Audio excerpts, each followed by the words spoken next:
Hey guys, so today we're going to be taking a look at something pretty different, something I've been cooking up for the last 2 seasons. As you guys know, I am a big Uta fan and I love the film engine. With ST16 coming out, it gave both green decks a lot of support, but we're kind of bringing them together, mashing them together, taking best of both worlds, and we created what I have dubbed the Jewerly Bonny deck profile. We did go undefeated at our locals, taking home another winner card, and we also cracked open more of the starter deck, so we do have another pack of PRB. So hopefully we'll find some beautiful Dawn and or some alt arts and perhaps that god pack. If you guys haven't seen yet, I have posted the god pack video in 4K, taking a close look, comparing them to the first prints. But let's go ahead and take a look at this. This is the game Gen X Dex box here. As you see, it has that leader card in the front, a very beautiful display.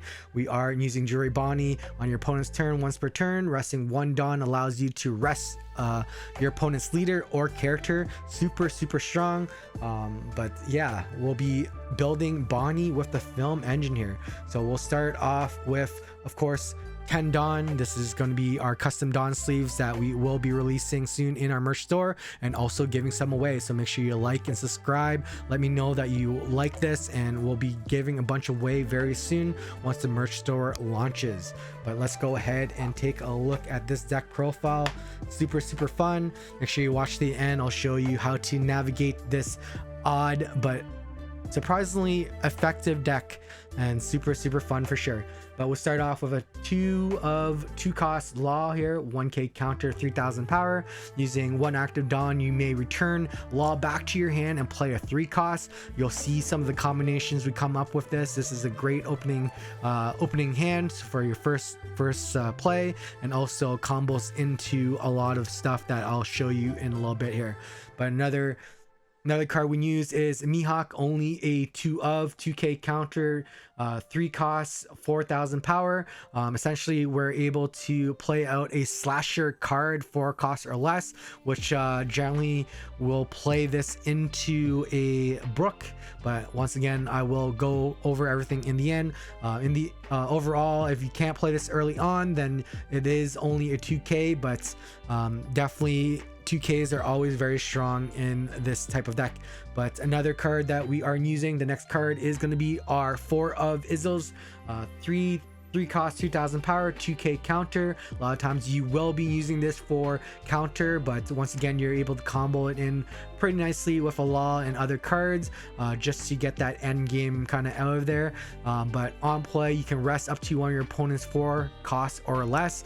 Great to kind of lay down a blocker and perhaps swing into it to clear it out, or maybe even using this to go for game. But we do run a 4 of. As you've seen in my other deck profiles, I do enjoy this Dillinger. This low cost, 3 costs, 4000 power, 1k counter, and then at the end of your turn, you just restand a Dawn, and then you can use that Bonny effect again. So this is a great combination card, establishing it early to allow you to really use it effectively with your high end. But once again, combinations will be in a little bit here. We'll just get through the deck profile. We run a 3 of the blocker Uta from the original ST11, 1k counter, 3 cost, 4000 power. Once again, combination in, it is a blocker. You can use an event card from film to restand a film card, but in this deck profile, I'll let you know right now, there is no other film event card, so she is strictly used as a blocker, just a filler to restand and protect your high end or to stall out. The next one that we run is our only searcher, which is going to be this film Nami. 3 costs, 5000 power, with on play, resting 1 Dawn allows you to search through 3 film cards. Great to build your combinations once again. This deck synergizes quite well. The next we are using is going to be this Brook. 4 costs, 5000 power, 1k counter. This allows you to play a film or straw hat card at 3 or less from a player's hand. So building that big combination, that big flood with Brook. If anyone plays Ut, Uta, you should know that it is very powerful card indeed. From the new starter deck ST16, this is a 4-cost 6,000 power Uta blocker, active main, and once per turn you're able to trash one of your film cards. Everything in this deck is essentially 96% film, so you're able to just pitch any extra cards, especially if it doesn't have like sorry, this is not 95% film. I'm thinking my Uta deck. You have a lot of film cards in here. If you have like extra laws or something that you're not going to need near the end game, or something that doesn't have counter, you're able to pitch this and then move Arrested Dawn into another location. Great into a combination with when you're doing your 7 Dawn turn and you're using your Luffy into your Brook into your Uta or other thing. You can just move this and then get the extra Dawn swing, or add it into other combinations, which we'll go over. Sorry, we'll just try to get through this deck profile first, and then we'll talk more about it in a bit here. We do a 4-cost 5,000 power 2k Sanji, attaching Dawn with every 3 rested Dawn cards. He gains 1,000 power. Great to establish with different combination, and also throws people off not knowing that this card does get empowered not by only the 1 Dawn that's attached, but generally when you're running some kind of combination, you're going to gain another 2,000 to 3,000 attack power onto this too, making him a big body that's kind of hidden away. So great card. A tech card that we have to add in green is this Cavendish. On play, when attacking, regain 2 Dawn, reactivate 2 rested Dawn, and then use it. So essentially on play, this man only costs you 3 Dawn. When you swing it, he gains you 2 more Dawn. So once again, allowing you to play that high end, but also have enough Dawn to use that leader effect. But like I said, we will navigate at the end here and talk about the different metas. The next one is this Basil Hawkins, strictly a blocker, a tech card for the different matchups such as Blue Dofi or the Lucci match. A 6-cost 7,000 power, no counter, but essentially if he gets removed by effect, if he gets put into life or in the field, you just rest one of your opponent's characters instead, and then he just chills there. He doesn't die. So sometimes people misplay or just don't read all the cards, and this doesn't get removed by Jack or anything. There are ways around it, but great card, especially in that Blue Dofi match. We run a 4 of the Film Monkey D Luffy here, blocker. On play, plays a Film or Straw Hat of 4 costs or less from hand, pushing it into that Brook, pushing that into the Uta or the Nami. Great flood blocker, but most of the time you'll use him as a swinger. The next card that we use, that we always use in green now just to go for game, is this Hody, being ready to rest that Dawn. Remember, you can rest 2 Dawn, you can rest a Dawn and a character, or 2 characters, rest those blocker. You do take life, you bring a card to hand, and then you can go for game, and it's a great tech card. I am considering going up to a 4 of, but right now the deck profile is pretty tight. A 3 of seems to be perfectly fine, just because I'd rather have a little more counter in this to protect your bodies and whatnot. We do run a 3 of Hody Jones. Next up is also from the new ST16, which is a 4 of the Shanks. 9 costs, 11,000 power, Shanks. This KO's arrested opponent's character. Getting rid of Zoro, getting rid of Shank, getting rid of Jack, getting rid of Gekka Moria. Pretty much anything you want. You might even want to run it as a value card just to put heavy pressure on, even if you can't KO a character because they play Sabo. But we do run a 4 of the Shanks here.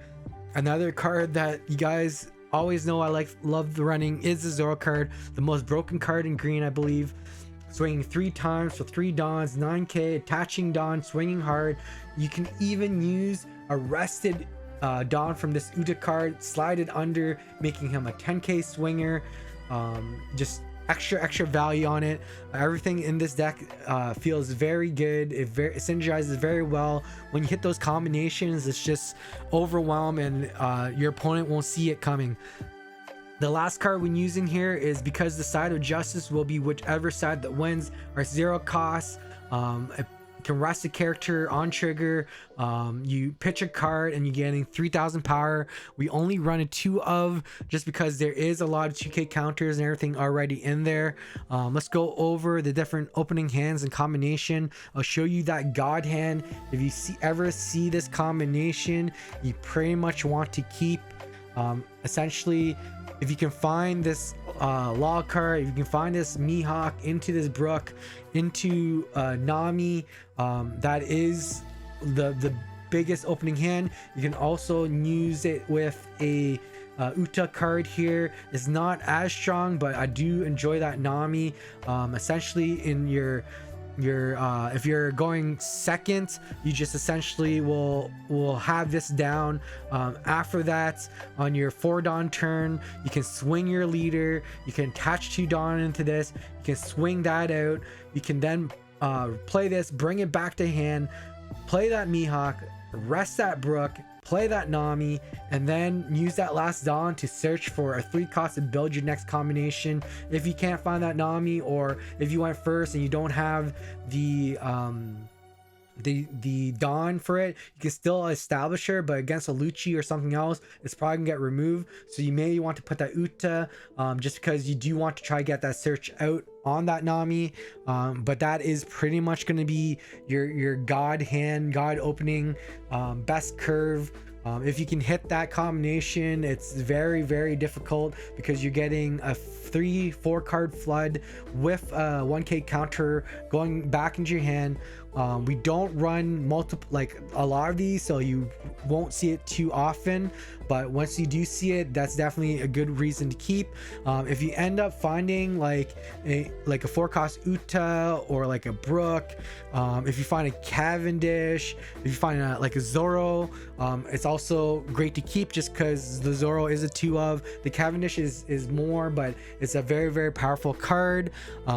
If you're facing different matchups such as Blue Dofi or the Lucci, then you do want to find this Basil Hawkins. You do want to find the Luffy combination, because they do bounce back your anything that's lower than 4, with like lower 4 with like the Law or the Jozu, or all the bounce tech. Gravity Blade doesn't run as often, but if you're able to establish like that Luffy card and an Uta, they generally will bounce that Uta back to you. If you can establish that Basil Hawkins where it can't be bounced into your hand because you're able to rest your character, that's generally the best way to defeat the difference Blue Dofi tech that's currently out. Obviously Lucci has a lot of practice countering this now, so but if you can get this combination out here where you're able to Luffy, Brook into Nami, that is the classic combination, or even into the Uta here. So that's generally what you're gonna want to build, and easily build, because you do have that searcher Nami, which can find a Shank too, which is crazy. So if you find that Shank, you can pull that in with the Nami search, which is great. You can search for pretty much all your 2Ks except for the Izzo and the Mihawk, but those are less and more for tech. You're not the Uta leader where you're gonna be milling out these cards due to not being film. If you can find that Cavendish early on, it's generally pretty powerful. Generally after your Luffy combination where you're doing a huge flood, you may want to consider not even using Brook, especially if it's near endgame. You might just want to go with this Monkey D Luffy with this Uta, just because you're able to just reestablish board. The next turn, you're essentially going to be playing a Zoro if you have it, or what I normally like to do is bait the Shank out. If they have a big body, or if you know that the Jack is coming, you see Gecko Moria on field, you pretty much use Shank if it's rested and kill it, especially if they just play Jack. If in your 7 Dawn turn they play Jack and pop your like Uta or something, or your Monkey D Luffy, they're going to use a lot of resources to just minus it out, and then you just Shank and kill a Jack, which is super powerful. After you can really take like bait Shanks out to get killed, and then use their resource to remove it, that's when you drop the Zoro. If you have like 4 life and you know you're gonna survive, especially since you have the blockers built up, you just essentially drop Zoro, and then it's pretty much GG after that. Super hard to deal with. Once you do once a couple of Shanks die, or a couple of Zoros die, or if you're going into a Bonney matchup, you know that they most likely will have this new Shank card.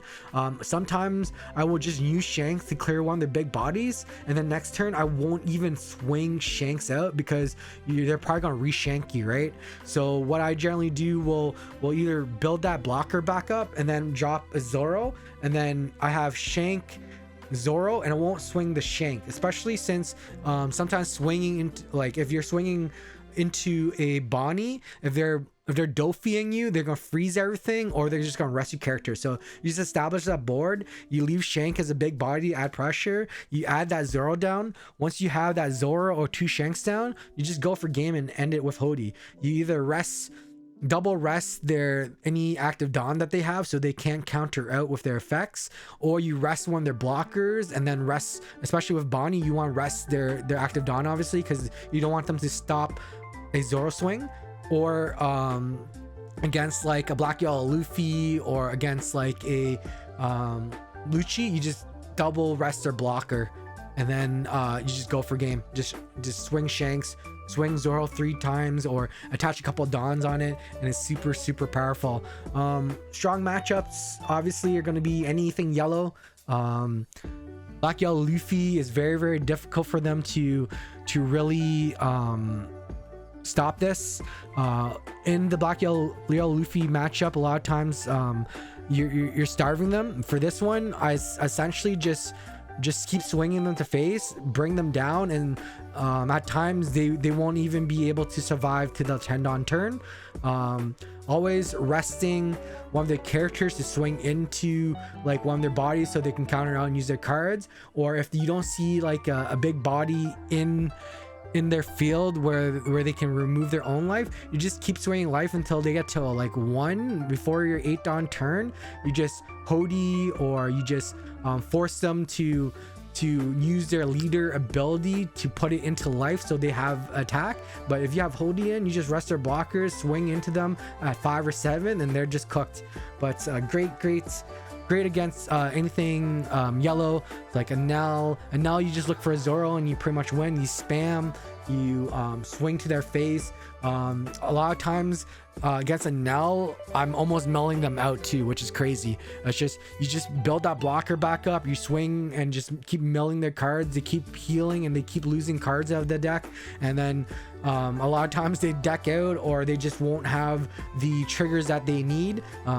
Just remember, there is beige in the Enel deck profile, so you do want to establish 2 Zoros or 1 Zoro, and make sure you don't attach all your Dawn. You just want to poke at them with the 9s, and then if beige hits, then you want them to freeze Zoro or something else. But if you attach all your Dawn to Zoro and then you're trying to swing 3 times and you get hit by beige, you're just cooked because you just wasted all your Dawn. So make sure you're aware with that for sure. And then once again, that Shank is just so powerful, much needed to really take care of that Jack, and then just put those big bodies up against the blue Dofis.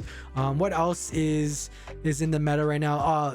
Mirror match with Bonney. A lot of the Bonney mirror match now, this can be very close. I think I do have the slight edge in this deck profile because I'm so aggro. I fled so quickly, and then as long as you're being smart about using your Shanks and your Zoro, you should be able to build a wide board and just kind of go for a game. Just remember, if you have that Hody can end the game even if they have 2 blockers, or even if they have 1 active Dawn, you just rest one of the blocks or active Dawn and just end the game.